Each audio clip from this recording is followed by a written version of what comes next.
Here's a quick video on how to use tags within your V1 for outings or clinics.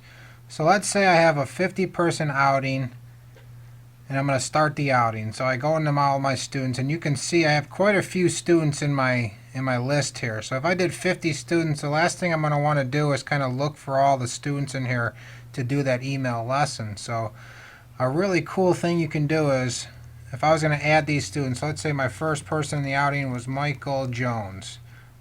Then I put in his email address, then I type in his phone number, his cell phone number. Then I click over here, add by the tags.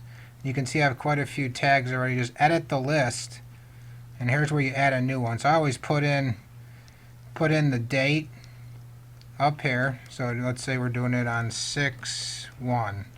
Then the description, let's say it's the Bank of America outing.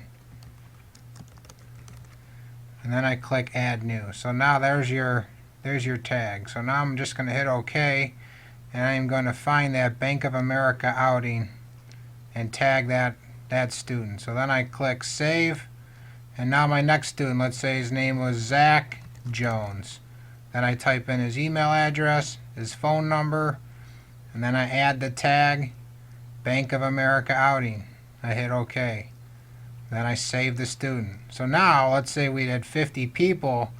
What I want to do when I go home and I want to do all these, I'll click filter by tags. I'll click this button right here and I'll find Bank of America golf outing, hit OK, and then boom, there's your list.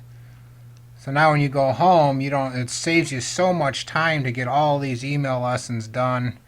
And I'm telling you, it's a great aspect in the V1 software, and I think you should use it if you're doing, let's say you're doing a 10-person little short game clinic. Put them all in there so when you get at home or whenever you do them, you'll have the list right there and you can kind of crank through them and be done with them. So great idea, and I think you should definitely take advantage of it if you do bigger clinics.